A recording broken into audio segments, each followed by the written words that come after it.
Zdravo vsem, hvala za predstavitev. Danes vam bom predstavila nekaj o raku pljuč. Sam razvoj raka pljuč je rezultat interakcije med zunanjimi in notranjimi dejavniki. Med zunanjimi dejavniki je s povišanim tveganjem za razvoj raka pljuča v prvi vrsti štejemo kajenje, ki je odgovorno kar za 90% vseh primerov pljučnega raka pri ženskah in 79% pri moških. Drugi dejavniki vključujejo poklicno izpostavljenost azbestu, izpostavljenost okoljskim dejavnikom, sesevanje in pa prisotnost drugih dnevnih pljučnih bolezni. Ko govorimo o notranjih dejavnikih, danes mislimo o aktivaciji protomogenov in pa o višanju tumorsupresorskih genov. Same epidemiološke bolezni. Rak pljuč je poglavitni vzrok smrti zaradi raka in pa tudi najpogosteje diagnosticirana oblika raka v svetovnem merilu. Kaj to pomeni številka? Na letni ravni predstavlja več kot 1,8 milijona novo obolenih primerov, kar je kar 13% vseh in pa 1,6 milijona vseh smrti zaradi raka. Kljub velikim napredkom, tako v diagnostiki, tudi v zdravljenju raka pljuč, celokupno 5-letno preživetje bolnikov ostaja nizko in znaša le okoli 13% za evropsko populacijo. Glavni razlog za tako visoko smrtnost bolnikov z rakom pljuč predstavlja zgodnji razvoj tumorskih celic in pa primarna ter pa pridobljena odpornost teh na različne oblike sistemskega zdravljenja. Posledice tega so, da sta več kot 2/3 bolnikov diagnosticirani za napredovanje, razsejalne faze bolezni, medtem ko se pri skoraj polovici bolnikov, ki jim je bila bolezen kirurško odstranjena, le-ta v roku nekaj let ponovi in izbruhne v obliki razsejalne bolezni. Samo zdravljenje pa je zaradi pojava rezistence omejeno in pa zelo kratkoročno učinkovito. Same patološke značilnosti raka pljuč. Delimo ga v dve večji skupini. Prva skupina je drobni celični rak pljuč, ki predstavlja 20% vseh rakov pljuč, gre za tumorje neuroendokrinega izvora. V drugo veliko večjo skupino pa imenujemo nedrobni celični rak pljuč, ki se naprej deli na žlezni rak, prostatocelični rak in pa na nedrugače opredeljeno nedrobni celični rak. Žlezni rak je za 40% prevalenco najpogostejša oblika nedrobni celičnega raka pljuč tako pri kadilcih, kot tudi pri nekadilcih. Razvija se na sliku med alveolom in pa terminalnim bronhiolom. Prostatocelični rak je visoko povezan s kajenjem, tipično pa se pojavlja v bližini velikih dihalnih poti. Sama patološka analiza poteka z analizo bodisi histoloških vzorcev, ki jih dobimo iz tkivnih implantov, ali pa citoloških vzorcev iz pluralnih implantov. Poleg histološke delitve pa je nedrobnocelični rak pljuč mogoče razdeliti tudi glede na molekularne značilnosti tumorskih celic. Tako je danes znanih že več kot 10 molekularnih označevalcev, s katerimi lahko opredelimo molekularne podvrste nedrobnoceličnega raka pljuč.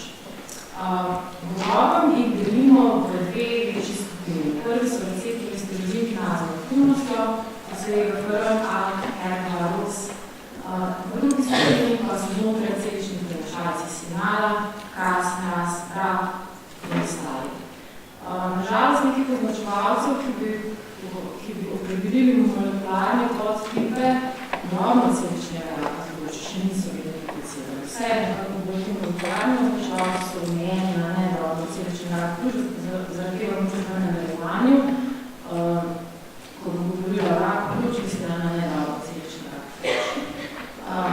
Zdaj sama razširjenost bolezni, ali so prisotni zasevki, ali niso se predstavljali z slikovnimi tehnikami, kot so CT, PET-CT, magnetna resonanca, končna potrditev, za končno potrditev pa je histološka analiza tumorskega tkiva.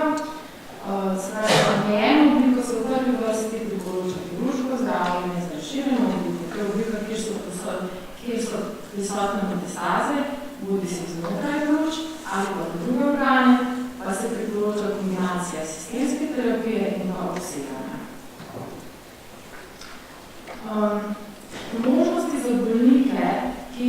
razsejano obliko nedrobnih celičnega raka pljuč za samoterapijo so naslednje. Lahko prejemajo kemoterapijo na osnovi platine, tarčno zdravljena ali pa imunoterapijo. Kemoterapija na osnovi platine je bil dolga leta edino zdravljenje za bolnike z razsejano pljuč. Danes je to zdravljenje, ki ga dobijo bolniki z razsejanim nedrobnim celičnim rakom pljuč, ki nimajo prepoznane omejene homogene tarče. Značilno je, da na zdravljenje odgovori približno tretjina bolnikov, po enem letu pa jih preživi nekje 30–40%. Velika sprememba v zdravljenju pljučnega raka je predstavlja uvedba tarčnih zdravljenj. Analiza, ki jo je izvedel konzorcij za mutacije pri raku pljuč in je vključevala 6.000 bolnikov, je pokazala, da bolniki z onkogenimi tarčami, ki prejmejo ustrezno tarčno zdravljenje, živijo eno leto dlje, kot pa bolniki z onkogenimi tarčami, ki niso prejeli tega zdravljenja. Iz tega vidika vam bom v nadaljevanju bolj podrobno predstavila trenutno aktualna tarčna zdravljenja za bolnike z nedrobnim celičnim rakom pljuč. Prvo tako je EGFR, ki je v bistvu prva prepoznana tarča pri raku pljuč, proti kateri je bilo razvito tudi biološko zdravilo. To je v bistvu receptor za epidermalni rastni faktor, gre za transmembranski receptor. Sama vezava je anda na receptor povzroči njegovo dimerizacijo, kar z fosforilacijo pirozinskih ostankov v citoplazmski veni, kar sproži kaskadno pot znotraj celično, ki vodi v proliferacijo, invazijo, metastaziranje, inhibicijo apoptoze. Zdaj, za aktivirajoče mutacije, v genu za EGFR, je značilno, da prekomerno aktivirajo EGFR signalno pot. Kar pomeni, da sama aktivacija receptorja poteka tudi brez kakršnekoli vezave in namena. Najbolj znane aktivirajoče mutacije pri raku pljuč so delecija-redokson 19 in pa substitucija-redokson 21.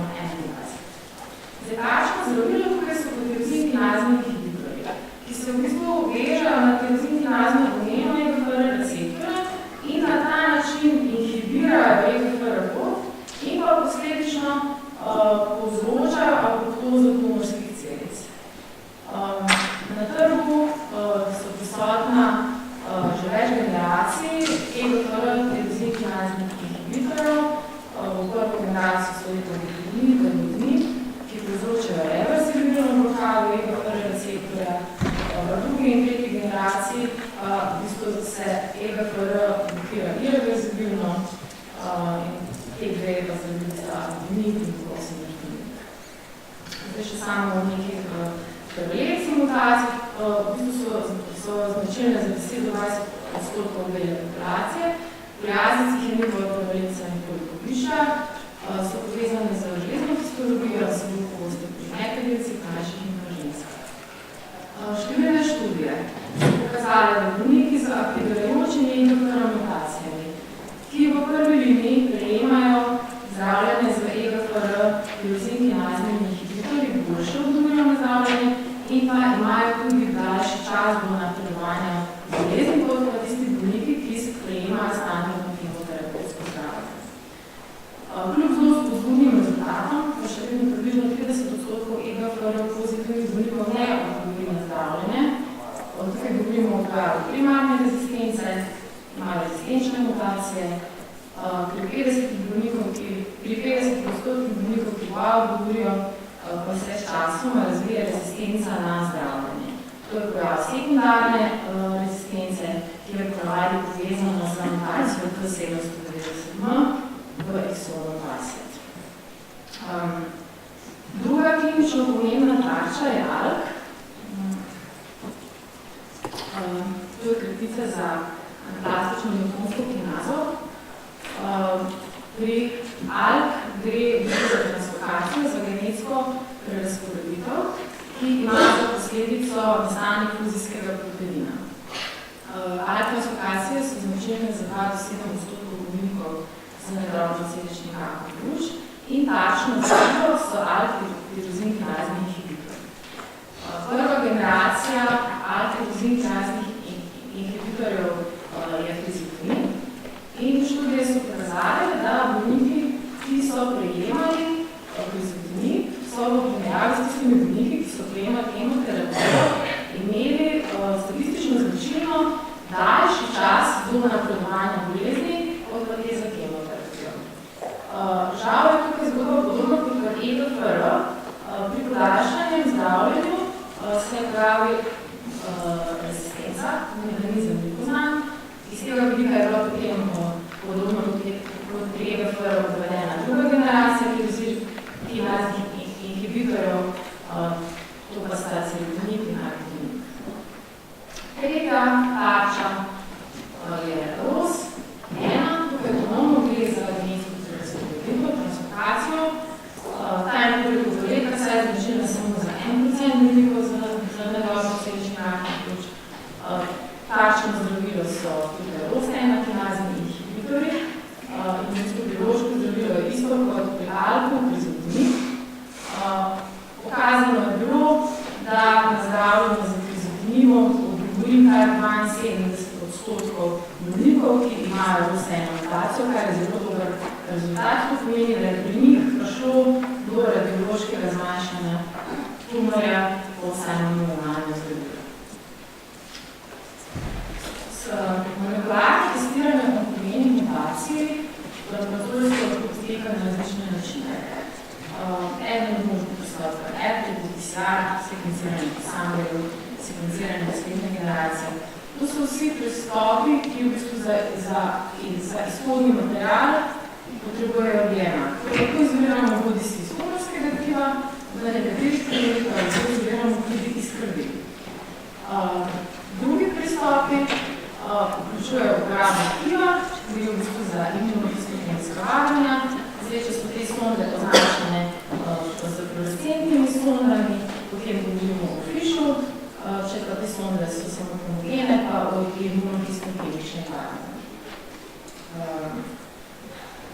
Najmlajši pristop pri zdravljenju raka pljuč pa je imunoterapija.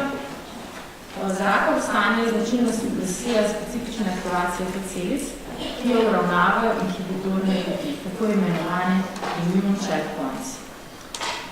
Stanje bi lahko primerjali z izklopom zavor pri avtu, kjer v bistvu naše imunske celice tumorja ne prepoznavajo tujega in zato proti njemu tudi ne sprožijo imunskega odziva. Sama supresija aktivacije te celic poteka prek eno molekul na površini tumorskih celic PDL1. Sama zdravila, ki se jim reče checkpoint inhibitorji, so specifična protitelesa, ki se vežejo na te molekule na tumorskih celicah PDL1 ali pa na v bistvu to komplementarno molekulo na T celici in pač blokirajo njihovo aktivnost in s tem omogočajo ponovno aktivacijo T celic, ki potem lahko sproži imunski odziv proti tumorju. Identifikacija bolnikov, ki bojo najboljše odgovorili na imunoterapijo, poteka z imunohistokemijskim določanjem označevalca PDL1 v tumorskem tkivu. Splošno velja korelacija. Višje je izražanje PDL1 v tumorju, večja je učinkovitost anti-PDL1 oziroma anti-PDL1 zdravljenja. Kljub vsemu pa obstajajo izjeme, se poročajo tudi o aktivnosti zdravila v PDL1 negativnih tumorjev. Na podlagi teh izsledkov sta FDA in pa Evropska medicinska agencija odobrila uporabo takšnega zdravila pembrolizumaba v prvi liniji pri bolnikih, ki imajo potrjeno visoko izražanje PDL1 v tumorskem tkivu. Za drugo linijo pa dejansko PDL1 status ni pomemben, se pa uporabljajo druga zdravila. Isto štejki. Zakaj smo se naučili iz tega predavanja? Zdravljenje vedno bolj individualizirano. V preteklosti je veljal pristop one size fits all. Vsi, ki so imeli isto histologijo, so bili enako zdravljeni, to je bila kemoterapija. Precizna medicina pa temelji na identifikaciji homogenih tarč, potem na identifikaciji napovednih markerjev, ki bojo identificirali to specifično tarčo, in po končni fazi na velikih kliničnih študijah, ki potem potrdijo učinkovitost tarčnega zdravljenja. Če zaključim, obravnava raka pljuč poleg histološke analize vključuje tudi presejano testiranje homogenih mutacij, posebej prolosena, in pa določanje izražanja podvojena. Gre za interdisciplinarni pristop, ki vključuje tesno sodelovanje z onkologi, patologi in molekularnimi biologi. Zdravljenje v prvi liniji lahko vključuje kemoterapijo, tarčno zdravljenje ali pa imunoterapijo. Zaradi selekcijskega pritiska, ki ga vršimo na tumor, se njegove molekularne značilnosti spreminjajo, zato je pomemben odvzem vzorca ob pojavu rezistence na terapijo.